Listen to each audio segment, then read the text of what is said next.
What if I told you the real difference between average preparation and a rank is not 5 extra hours, it's 5 smart decisions in one day. आज की इस video में अगले कुछ मिनटों में मैं आपको बताऊंगा 5 such strategies which I wish I had on day 1 of my preparation. So today we'll be talking preparation को approach कैसे करना है, faster revisions कैसे करने हैं, notes कैसे लाना है and mock test को कैसे use करना है to increase not destroy your confidence. तो वीडियो को एंड तक देखना so that you can prepare for this examination in a smarter way. हम सबको लगता है कि engineering services के preparation के लिए more matter we gather equals more marks we get.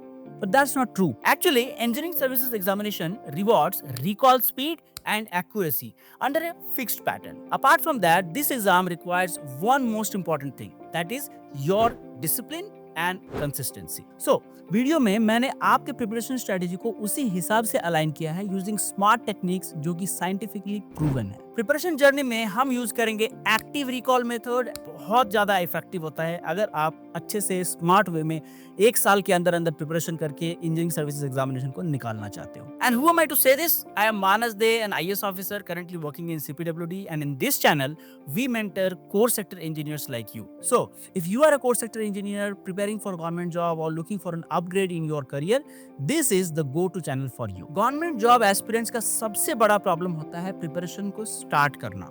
Syllabus इतना ज्यादा बल्कि है कि देख के ही हम ओवरवेल्म हो जाते हैं and before even starting the examination preparation we give up. मुझे याद है जब मैंने अपना प्रिपरेशन स्टार्ट किया था in third year of my college, I started it with one of my friend and honestly after 2 months of preparation हम दोनों ने सोच लिया था कि we will quit this preparation and will go for MBA और some other thing, because exam का bulk इतना ज्यादा है हमें समझ में ही नहीं आता है कि हम स्टार्ट कहाँ से करें। All thanks to one of my seniors who guided me towards the exact preparation strategy and at least मुझे एक start मिल गया। I don't want you guys to get stuck in the same situation and that's why let us understand कि exam के preparation को start करना इतना difficult क्यों होता है। देखो, प्रिपरेशन एक तपस्या है एंड तपस्या में आपको चाहिए कंसिस्टेंसी। अगर आप पहले ही दिन से आप सोचोगे कि तपस्या में मैं 8-8 घंटे बैठ जाऊंगा, it is really not possible. Over a period of time only you can increase the time duration of your preparation and यहीं पे हम सभी लोग गलती करते हैं। हम डे 1 से ही 8-8 घंटे प्रिपरेशन में देना स्टार्ट करते हैं एंड 3 से 4 दिन के अंदर we quit. Reason is you already have a fixed schedule for you. Whether this schedule is good or bad doesn't matter, लेकिन आप सबके पास एक शेड्यूल है। अगर आप वर्किंग हो तो 8 से 10 घंटे आप काम में लगाते हो, उसी में चाय सुट्टा ब्रेक भी होता है जहाँ पे आप फ्रेंड्स के साथ एंडलेस गॉसिप भी करते हो, आने के बाद जिम भी जाना है, फ्रेंड्स से बातें भी करनी है and all those things are there in your life. All of a sudden you cannot quit that schedule. Similarly, अगर आप कॉलेज में हो तो कॉलेज ओवर होने के बाद फ्रेंड्स के साथ गॉसिप पे जाना, चाय सुट्टे ब्रेक पे जाना, ये सारी की सारी चीजें आपके शेड्यूल का एक पार्ट है and if you think that you can quit this schedule in one day, it is really not working. Result ये होता है कि 3 से 4 दिन तक आपका शेड्यूल जब आप ब्रेक करते हो तो बैकलॉग्स क्रिएट होते हैं एंड ये बैकलॉग आपके ऊपर फायर होता है within 3 to 4 days and you quit your preparation. So what is the solution?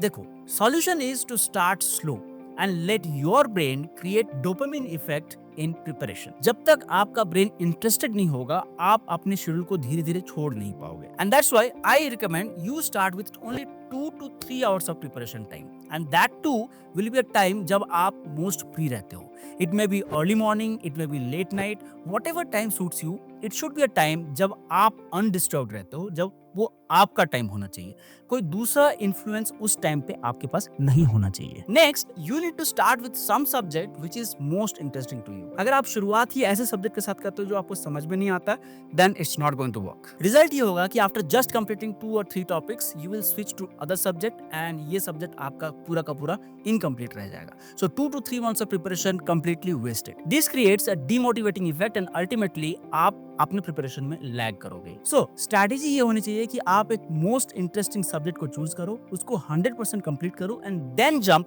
To next topic. Effectively आपको एक सिस्टम बिल्ड करना है। Let your brain get interested in those topics, let your brain create a dopamine hit for those topics. So in the first stage, what you have to do is choose free time, start with 2 hours, choose your most interesting subject and then increase your timing as you develop interest in that subject. Okay, preparation start तो कर लिया। Now next pain point ये आता है कि हम revision कैसे करें। जो भी सब्जेक्ट हमने कंप्लीट किया है वो हम भूलते जाते हैं। This is the common pain point we all face. ऐसा होता क्यों है? इसको समझने के लिए आइए देखते हैं आप रिवीजन कैसे करते हो। नोट्स को हम कैसे बनाते हैं? जब भी हम कोई बुक पढ़ते हैं exactly as it is note में वो इंपॉर्टेंट पॉइंट्स को हम लिखते जाते हैं। या अगर हम टीचर की पढ़ाई को देखते हैं तो जो भी टीचर बोल रहा है उसको इमीडिएटली एज इट इज हम लिखते जाते हैं अपने नोट्स में। This is a very very wrong way of preparation of notes. Now notes कैसे बनाना है इसके बारे में हम अगले सेक्शन में बात करेंगे। अभी के लिए हम ये समझते हैं कि रिवीजन के लिए आपकी स्ट्रेटेजी क्या होनी चाहिए। देखो, ESE has bulk syllabus and that's why it requires fast retrieval of the topics that you have already completed. And इसके लिए आपको 3 steps follow करने हैं। Step number 1 is active recall. Books या नोट्स को क्लोज कर लो एंड अभी तक आपने जो भी उस टॉपिक के बारे में पढ़ा है और जो भी आपको याद है उसको आप रफ नोट्स में लिखने की कोशिश करो। फॉर्मूले लिखो, इंपॉर्टेंट कॉन्सेप्ट्स जो आपको उस टॉपिक में मिलता है वो सारे के सारे चीज लिखो and after completion of all those writings jump on to your notes. उसके बाद नोट्स को ओपन करो एंड देखो कि आपने कितना सही लिखा है। Next step is spaced repetition loop. जो भी टॉपिक आपने पढ़ा है उसको डे 2 में आपको रिवाइज करना है, डे 3 में रिवाइज करना है। नाउ डे 3 में डे 1 एंड डे 2 दोनों टॉपिक्स आपको रिवाइज करने पड़ेंगे। So bulk of revision will be a little bit more and this bulk is only going to increase in days to come. इसीलिए आपको स्पेसिंग करना है। सपोज करते हैं डे 1 में आपने कोई एक टॉपिक पढ़ा, डे 2 में आपको उस टॉपिक को रिवाइज करना है, डे 3 में भी आपको डे 1 के टॉपिक को रिवाइज करना है एंड डे 2 के भी टॉपिक को रिवाइज करना है। Now obviously this way if we proceed the bulk of revision is going to increase, but you don't have to revise day 1 topic on day 4 also. Revise day 1 topic on day 5, then on day 9. So basically what I'm trying to say is you have to increase the repetition spacing. जो भी topic आपने पहले दिन को पढ़ा है उसको 2 दिन तक रिवाइज करना है and then you have to increase the spacing between the revisions. This way you will be able to revise more topics in less time. Step number 3 and most important step is PYQ and mock test. मुझे याद है I was preparing for GATE examination and along with me मेरे neighbor wise जो roommate था वो भी prepare कर रहा था. I was more focused in completing the entire topics again and again and again. On the other hand जो मेरा neighboring roommate था he focused on mock tests. He just completed the topic once and then attempted mock test again and again. जो भी गलतियां उसको mock test में दिखी या फिर नए concepts दिखे उसको सुधारा and this way he could create a rank less than 200 in GATE, whereas my rank was about 700 or 800. I don't remember exactly, but my rank was way less than his rank. So why it happens? It happens because जब आप mock test देते हो, जब आप previous year questions लगाते हो तो आपको समझ में आता है कि how the concepts are actually twisted in the examination and जब तक आपको वो ट्विस्ट समझ में नहीं आएगा तब तक आप एक्चुअल में रियल फील्ड एप्लीकेशन नहीं कर पाओगे उन कॉन्सेप्ट्स का। That's why it is very important you appear in mock tests and previous year's questions as much as possible. Remember, अगर आपका रिवीजन आपके रिकॉल स्पीड को इंक्रीज नहीं कर रहा है, you are not actually revising.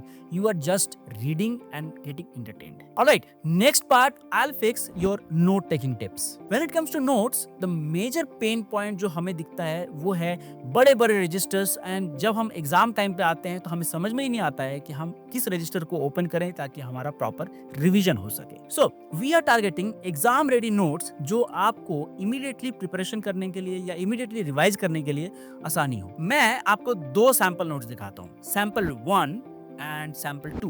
Now, you tell me which sample is easier and more convenient for you to read. Sample 2, right? It is because sample 2 में notes काफी organized way में है, काफी tidy and neat manner में है and काफी सारे highlighters का use किया हुआ है। On the other hand, sample 1 में बस लिखे हुए notes हैं, जल्दबाजी में लिखे हुए। The handwriting is not an issue. आपका जो भी handwriting है आप लिख सकते हो। It only needs to be properly spaced and it needs to be neat and clean. Also, use of highlighters increases the efficiency of your brain to see the notes and grasp it. Now, notes के लिए मैं कुछ important points बताने वाला हूँ. Please note it down properly. पहला चीज, notes आपको किसी notebook में या फिर copy में नहीं लिखना है. You have to use loose sheets for preparation of notes. And all these sheets will be punched together in a punch file. This is how your notebook will be ready. So, making notes in loose sheet allows you to keep notes concise in one place ताकि आपको यहाँ वहाँ मंडराना न पड़े जब आप किसी एक टॉपिक को रिवाइज कर रहे हो। Next important point is आपको 2 layer of notes बनाने हैं। जिसमें लेयर 1 में 1 या 2 पेज के नोट्स रहेंगे एंड यहाँ पे इंपॉर्टेंट फार्मूला, इंपॉर्टेंट कॉन्सेप्ट, ये सारे का सारा चीज आप लिख के रखोगे।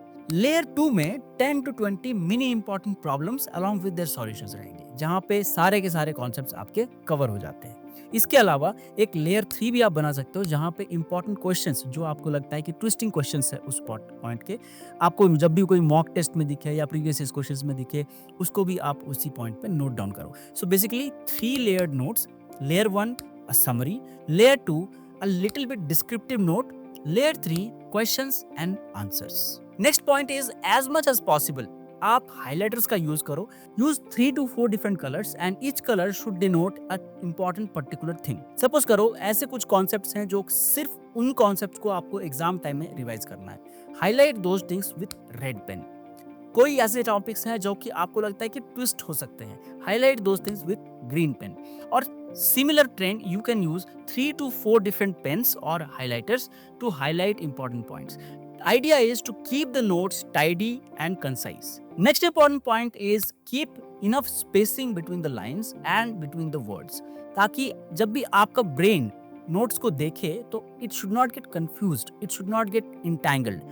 नोट्स जितने ज़्यादा स्पेस्ड रहेंगे, जितने ज़्यादा क्लियर रहेंगे, उतना ही आपके ब्रेन को एब्जॉर्ब करने में मदद मिलेगी। Alright, now that we have fixed notes, let us jump to the next pain point and that is mock test. हम सभी को मॉक टेस्ट से बहुत डर लगता है, स्पेशली जब हम प्रिपरेशन कर रहे होते हैं तो हमारे अंदर ये थॉट चल रहा होता है कि अभी तो प्रिपरेशन चल रहा है, मॉक टेस्ट देंगे तो मार्क्स कम आएगा, कॉन्फिडेंस लूज हो जाएगा and I will lose my motivation. This is completely a myth. Truth is mock test आप जितना ही ज्यादा दोगे उतना ज्यादा कॉन्फिडेंस बिल्ड होगा और उतना ही ज्यादा कॉन्सेप्ट ग्रास्प होगा आपके ब्रेन में। अब मॉक टेस्ट कैसे देने हैं, इसके लिए आपको एक प्रोटोकॉल फॉलो करना है। पहला चीज, मॉक टेस्ट देने से पहले की स्ट्रेटेजी। उसके लिए आपको सबसे पहले बुक्स को, नोट्स को बंद करना है एंड आपके नोट्स को एक्टिव रिकॉल करना है इन योर ब्रेन, ताकि सारे के सारे पॉइंट्स आपको क्लियर हो जाए। जब आप ये एक्टिव रिकॉल कंप्लीट कर लेते हो, आपको कुछ ना कुछ ऐसे पॉइंट्स होंगे जो आपके अंदर फंस रहा होगा। वो सारे के सारे पॉइंट्स को आप नोट्स के पास जाके एक्टिवली देखो, रिकॉल करो and then sit in the mock test. Mock test में बैठने के बाद आप थक जाते हो एंड आप सोचते हो कि अगले दिन एनालिसिस करेंगे उसका, which is wrong. You have to analyze entire mock test results in the same day. Brain retains the most recent things, especially mistakes.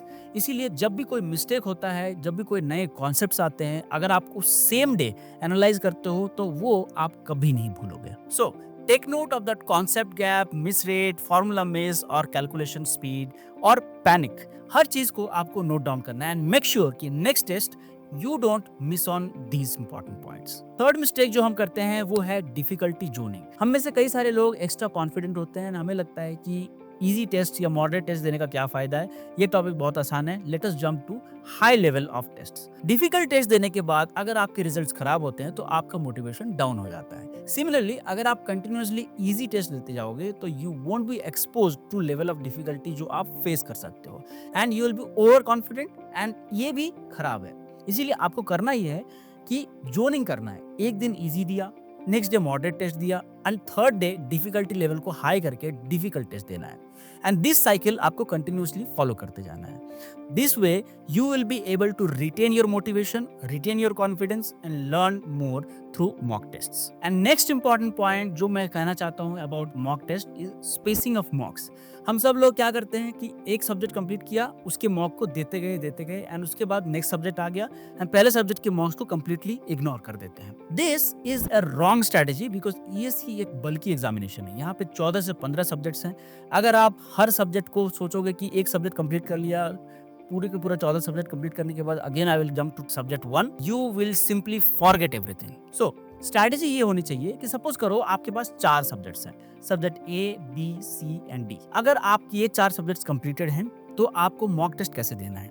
Day 1 आपको सब्जेक्ट ए का मॉक टेस्ट देना है, डे 2 आपको सब्जेक्ट बी का mock test देना है, day 3 में again subject ए पे आना है, डे 4 अगेन सब्जेक्ट बी पे आना है, बट डे 5 में सब्जेक्ट सी एक नया सब्जेक्ट आपको इंट्रोड्यूस करना है। अगेन आपको डे 6 में, डे 7 में एंड डे 8 में सब्जेक्ट ए, बी, सी को देना है, बट नेक्स्ट डे आपको सब्जेक्ट डी को देना है. So basically you are increasing the spacing between the mock test and this way you will be able to retain all the subjects in one go. Another thing to note is that जब भी आप revise कर रहे हो तो subject A should be the highest weightage वाला subject. अगर आप एक सिविल इंजीनियर हो, it may be strength of material, it may be fluid mechanics, it may be soil mechanics, तो subject B should be next weightage वाला subject. Subject C और नीचे वाले सब्जेक्ट, जो भी आपका वेटेज के हिसाब से आपके सब्जेक्ट्स को चूज करना है. इससे होगा ये कि जो हाईएस्ट वेटेज वाला टॉपिक है वो सबसे ज़्यादा रिवाइज होगा आपका, एंड जो सबसे लोएस्ट वेटेज वाला टॉपिक है रिवाइज होगा बट उसको उतनी ज़्यादा रिवीजन की ज़रूरत भी नहीं है. ट्राई करके देखो. This is the most important strategy which I follow during the last attempt of my examination. I was not able to clear the examination because I think that I was not able to holistically complete the entire syllabus in one go. This strategy helped me to holistically clear all the subjects and retain things in a better way. And that's how I secured 43 rank in Engineering Service Examination 2017. In videos के strategies को अगर आप follow करते हो तो I assure you कि you will definitely get a good rank provided you are consistent in your preparation. That's it for today's video guys. I hope आपको ये वीडियो पसंद आया होगा. अगर आपको वीडियो पसंद आया तो प्लीज वीडियो को लाइक करो, सब्सक्राइब करो इस चैनल को, कमेंट करके बताओ आपको ये वीडियो कैसा लगा. And if you want to know about GATE preparation जो कि अगले 3 महीने में होने वाला है, watch the video here. See you in the next video guys. तब तक के लिए बाय बाय.